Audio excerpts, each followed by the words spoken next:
Kita tahu bahwa rencana Tuhan adalah yang terbaik bagi setiap kita.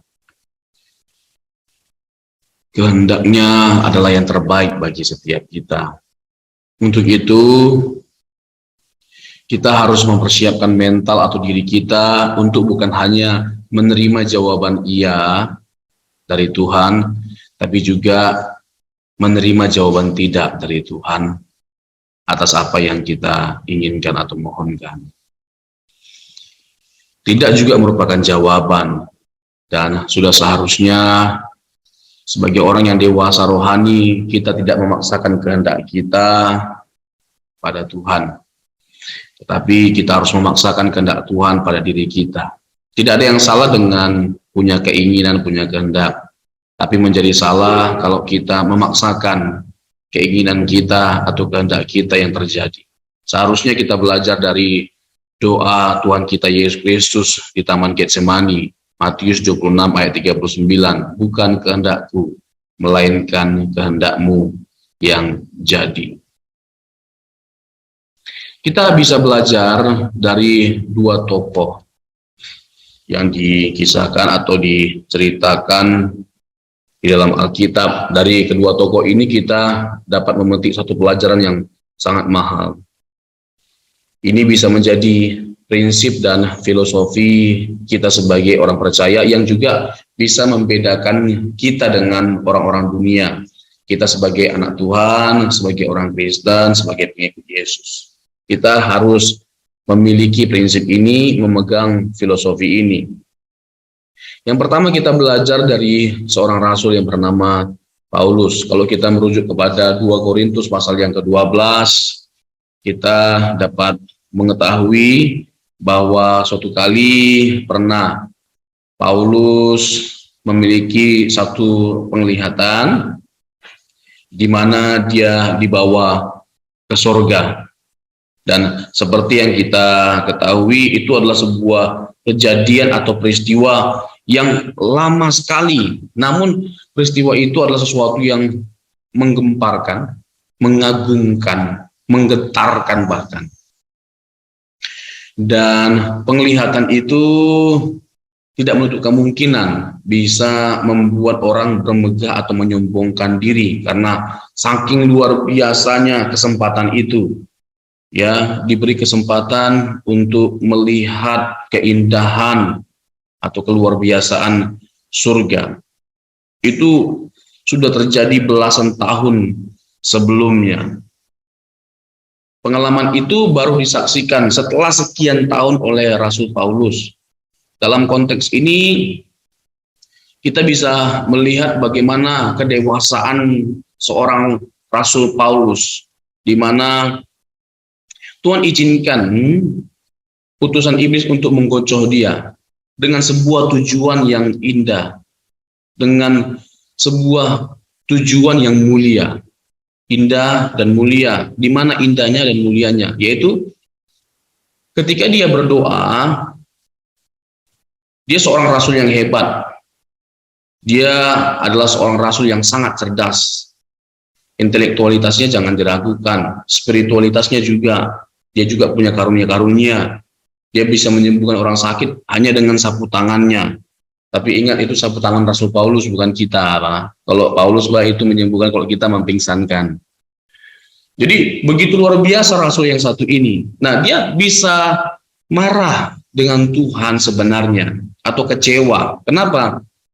Dia seorang rasul yang menyembuhkan banyak orang sakit, tapi ketika dia sakit tidak disembuhkan.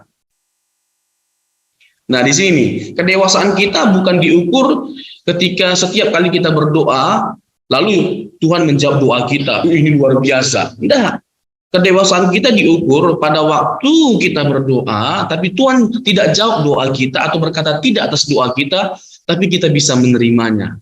Nah, kedewasaan rohani kita itu bisa dilihat dan diukur di sini.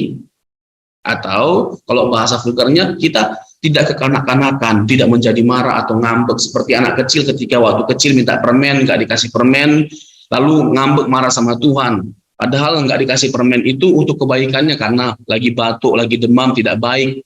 Minta es krim, itu tidak baik untuk kesehatannya, lagi batuk, lagi demam. Nah, ketika Tuhan jawab tidak atas apa yang kita inginkan, itu sangat mungkin demi kebaikan kita, untuk kebaikan kita, atau belum waktunya untuk kita terima.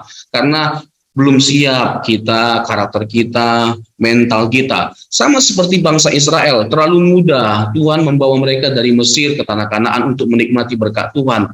Tapi persoalannya bukan mereka akan menikmati berkat atau mujizat Tuhan, bisa atau tidaknya Tuhan membawa mereka ke tanah Kanaan langsung. Oh, sangat bisa, Tuhan itu maha kuasa, tidak ada yang nggak bisa dilakukan, sangat bisa.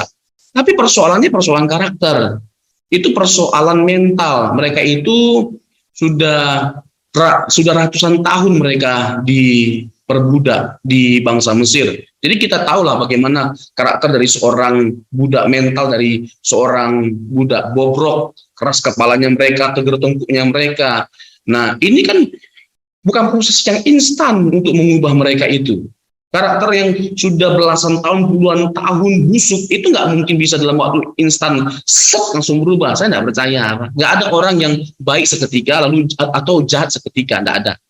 Itu by proses, by timing. Ya, tidak ada yang instan itu enak hanya Indomie. Ya. Jadi kalau kita mau dinikmati oleh Tuhan, enak ya, dinikmati oleh Tuhan, kita harus mau diproses, sakit prosesnya, tapi kita harus mau supaya kita menjadi pribadi atau bencana yang indah di hadapan Tuhan. Nah, kembali lagi dengan poin yang saya tegaskan tadi. Jadi kita harus siap untuk menerima jawaban Tuhan, baik iya ataupun tidak. Sekali lagi saya tegaskan, tidak juga merupakan jawaban. Nah, dia memiliki respon yang luar biasa. Paulus menegaskan respon yang luar biasa. Di ayat 8 ya, dari 2 Korintus 12 ya. Tentang hal itu aku sudah 3 kali berseru kepada Tuhan supaya utusan iblis itu mundur daripadaku. Ayat 9. Tetapi, nah ini dia, jawaban Tuhan kepadaku, cukuplah kasih karuniaku bagimu, sebab justru dalam kelemahanlah kuasaku menjadi sempurna. Sebab itu terlebih suka aku bermegah atas kelemahanku, supaya kuasa Kristus turun menaungi aku. Tolak ukur dari seorang hamba Tuhan yang luar biasa, tolak ukur dari seorang yang imannya luar biasa, saat kita mau dengan dewasa menerima kehendak Tuhan atau jawaban Tuhan. Ini saya tegaskan lagi reaksi atau sikap Paulus. Sebab itu terlebih suka aku bermegah atas kelemahanku, supaya kuasa Kristus turun menaungi aku. Jadi kalau kita ingin kuasa Tuhan itu nyata dalam kehidupan kita, nama Tuhan dipermuliakan lewat kehidupan kita, adalah dengan kita tidak mencurigai Tuhan, tidak menaruh curiga sedikit pun terhadap Tuhan ketika kita sedang ada dalam kelemahan, ada dalam masalah. Kita tidak menaruh curiga, tetapi tetap percaya kepada Tuhan bahwa Allah kita itu bisa mendatangkan kebaikan lewat berbagai macam peristiwa yang kita alami. Mungkin tidak ada mujizat, tidak ada pertolongan, tapi peristiwa demi peristiwa yang Tuhan izinkan terjadi dalam kehidupan kita, membentuk kita menjadi pribadi yang serupa dengan Kristus. Bukankah itu yang dimasukkan dalam Roma 8 ayat 28 yang disalahpahami oleh banyak orang? Kebaikan di situ diartikan dalam hal-hal yang bersifat materi atau lahiria gitu loh. Dari nggak punya rumah jadi punya rumah, miskin jadi kaya, nggak punya jodoh jadi punya jodoh. Bukan kebaikan seperti itu yang dimaksud oleh Rasul Paulus dalam Roma 8 ayat 8. Tetapi kita tahu bahwa Allah turut bekerja untuk mendatangkan kebaikan dalam segala hal bagi mereka yang mengasihi Dia. Bukan kebaikan dalam hal yang lahiriah, tapi spiritual atau rohania. Di ayat 29 ditegaskan supaya kita menjadi serupa dengan gambaran anaknya yang tunggal. So jangan direndahkan, ya, jangan diturunkan standar kebaikan Tuhan. Tidak ada kebaikan yang lebih besar, tidak ada berkat yang lebih besar selain ketika Bapa memberikan kesempatan untuk kita menjadi serupa dengan gambaran anaknya yang tunggal. Tidak ada yang lebih dahsyat, tidak ada yang lebih mulia, tidak ada yang lebih indah selain ketika kita memiliki kehidupan yang dijalani oleh Tuhan Yesus 2000 tahun yang lalu.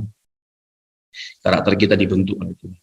Jadi kita belajar dari kedewasaan sikap yang dimiliki oleh Rasul Paulus. Meskipun dia seorang rasul yang hebat, meskipun dia seorang hamba Tuhan yang luar biasa, penuh dengan urapan, penuh dengan kuasa, tapi dia menjadi tidak marah saat doanya tidak dijawab oleh Tuhan. Terlebih aku bersuka atau bermegah di dalam Tuhan atas kelemahanku. Waduh, itu satu respon yang dahsyat. Tidak mudah, but we have to receive ya the answer of God gitu.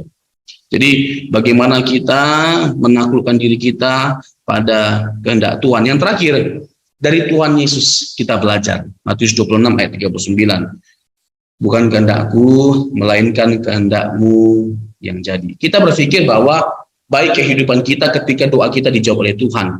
Padahal dari perspektif Tuhan, kalau Tuhan jawab justru rusak. Tuhan yang tahu masa depan kita, Tuhan yang bisa melihat bagaimana kehidupan kita ke depannya. Jadi Tuhan bisa melihat betapa rusaknya kita ke depannya kalau Tuhan menjawab apa yang kita minta. Jadi Tuhan ganti dengan kehendaknya, dengan rencananya, supaya indah hidup kita. Tapi kadang kalau kita keras kepala, Pak, kita tidak mau, Pak, kita maunya enak aja. Sama seperti bangsa Israel, Pak, yang menggerutu waktu dibawa ke padang gurun. Kalau begini aku nggak usah, Pak. Ikut Pak ke tanah Kanaan, Pak. Kalau aku di padang Mesir masih bisa minimal aku makan enak, Pak. Dia nggak tahu berkat yang sesungguhnya itu karakter, Pak. Karakternya diubahkan. Untuk apa kita jadi kaya, tapi mental kita rusak, bobrok. Yang ada kekayaan kita itu hanya akan merusak setiap kita. Untuk itu kita harus memberi diri.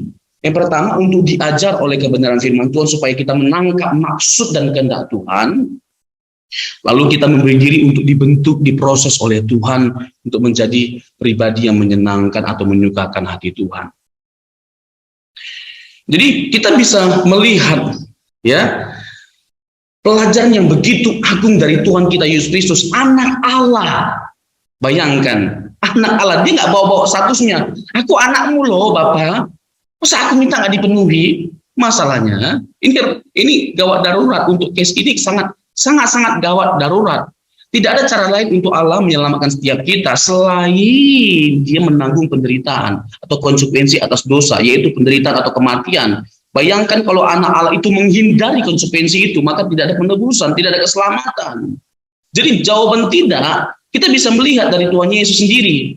Dari kisah Tuhan kita Yesus Kristus, ternyata tidak selamanya jawaban tidak itu tidak menyenangkan. Justru kita bisa melihat betapa menyenangkan, betapa luar biasa kebaikan dan berkat Tuhan yang tersedia atas kita ketika Bapa tidak mengindahkan jawaban anak. Sekiranya cawan ini berlalu, but not my will, your will be done. Dia ingin supaya cawan itu berlalu. Sebenarnya ada pelajaran yang mahal sekali yang harus kita petik atau kita gali dari doa Tuhan Yesus dengan mempertanyakan mengapa Tuhan Yesus meminta supaya cawan itu berlalu atau menghindari cawan itu. Minimal ada 4. Yang pertama, kenapa dia meminta supaya cawan itu berlalu? Yang pertama, bukan dia Pak yang salah, bukan dia yang berdosa, tapi harus dia yang dihukum. Yang kedua, dia tidak sedang menanggung dosa sebagian orang, tapi semua orang. Jadi begitu berat, begitu tragis, begitu tertekan. Makanya Lukas menggambarkan, karena dia seorang tabib, ketika dia berdoa, itu berpeluh darah, keluar keringat darah. Karena saking luar biasanya tekanan itu, under pressure. Dia dibawa tekanan begitu luar biasa.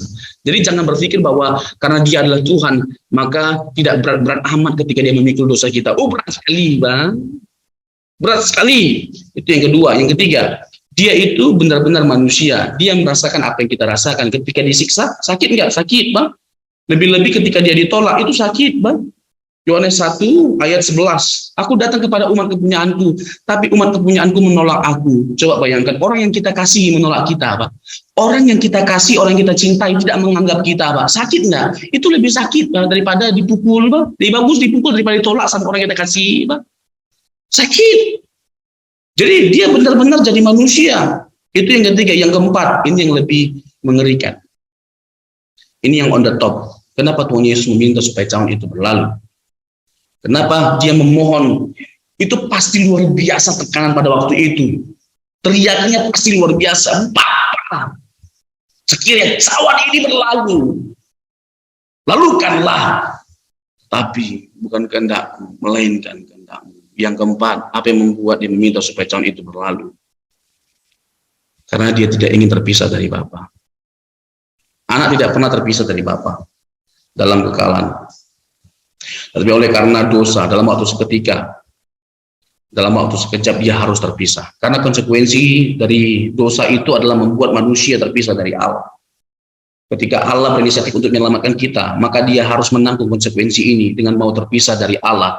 Dan Bapa memalingkan wajahnya. God, God, why have you forsaken me? Eloi, Eloi, lama sabachthani. Allahku, Allahku, mengapa engkau meninggalkan aku?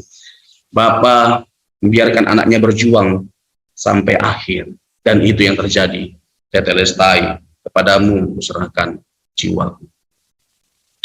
Selain dari sisi bagaimana kita bisa melihat berkat keselamatan itu dicurahkan karena Allah tidak mengindahkan jawaban Tuhan Yesus, kita juga bisa belajar dari pengorbanan Tuhan Yesus, pengorbanannya, perjuangannya, kerendah hatiannya, kesabarannya, ketaatannya. Jadi dalam proses kita menerima jawaban Tuhan dibutuhkan perjuangan, kesabaran. Dibutuhkan kasih, dibutuhkan kesetiaan. Kita harus tunduk kepada Allah, menerima jawaban apapun dari Allah, bahkan tidak. Namun di sisi lain dibutuhkan juga kesabaran, di mana kita menantikan Tuhan. Dan kita ingat bahwa poin utamanya adalah karakter. Kalaupun Tuhan jawab tidak, kita harus menunjukkan kualitas iman kita atau karakter kita dengan kita tetap mengasihi Tuhan. Karakter itu di atas segala-galanya. Dengan karunia, dengan kemampuan, dengan potensi kita bisa sampai kepada puncak. Tapi karakterlah yang membuat kita bertahan di atas puncak. Ada pepatah yang mengatakan, when you lose your money, you lose nothing. When you lose your health, you lose something. But when you lose your character, you lose everything. You lose everything. Jadi pastikan bahwa kita memiliki mental yang kuat, karakter yang kuat, integritas yang kuat, supaya kita tidak gampang tergoda atau tidak gampang jatuh karena apapun dan siapapun. Biarlah nama Tuhan dipermuliakan lewat kehidupan kita dengan kita menaruh diri kita pada rencana dan kehendak Tuhan. Tuhan Yesus memberkati.